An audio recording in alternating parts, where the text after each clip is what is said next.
for example, method 1.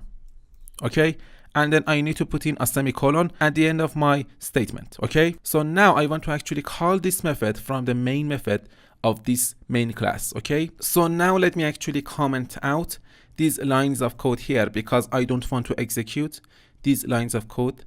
Okay, and then I want to actually call this method from the main method. So I just need to refer to the name of my method, method 1. Okay, and then I need to put in a pair of round brackets after my method name. So as you can see here, it's now showing us an error. So let's actually hover over the error area and see what's the error.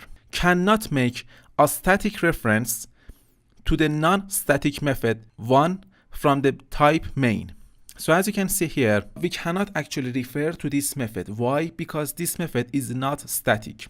Because we are calling this method from the main method of this class. Okay, so the pointer to this method is our main class. So in other words, if we actually put the static keyword here, now the error is gone. Okay, now we can actually call this method from the main method. Okay, so as you can see here, in order to call a method inside our main method, inside our main class, we need to make that specific method a static method, or in other words, a class method, so that we can actually refer to that method inside our main method. Okay, this main method is a static method. Okay, this means that this method is a class method. So we must actually make this method a class method in order to call this method from this main method. Okay, so this is very important.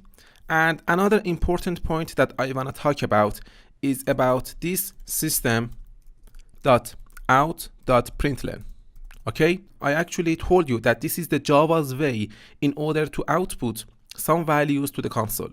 But now that you know more about classes, objects, and methods, now you can understand what does this statement mean.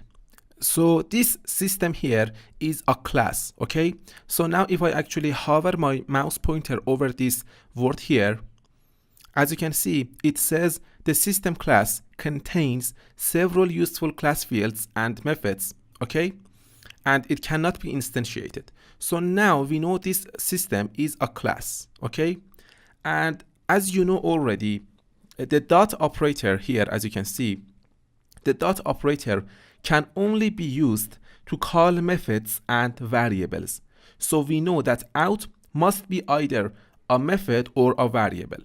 So this out is either a method or a variable. Okay, because we used this dot operator here, we just refer to the name of our class system dot. So this out must be a method or a variable.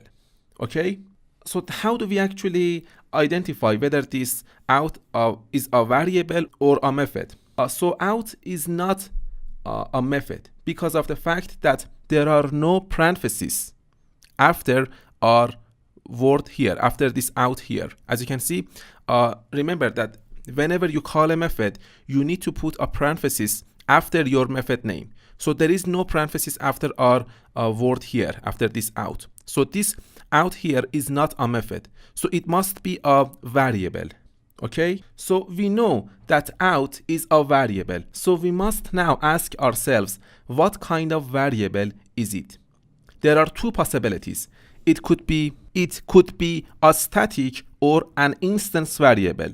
Because out is being called with the system class name itself and not an instance of a class, an object, for example, then we know that out must be a static variable.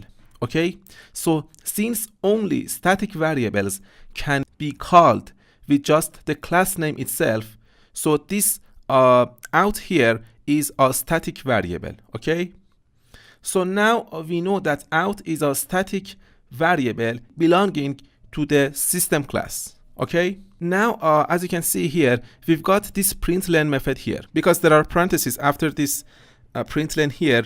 This println is a method. Okay, this out is a static variable belonging to the class system, But now we can see that out must be an instance of a class. Why? Because it is invoking the method println.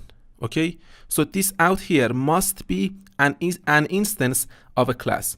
So now, as you can see, if I hover my mouse pointer over on this word here, out, it says print stream java.lang.system.out. Okay, so this out here is an instance of the print stream class. Okay, that is inside the java.lang package. So as you can see here, it says the standard output stream. This stream is already open and ready to accept output data. Okay, typically this stream corresponds to display output or another output destination specified by the host environment or user.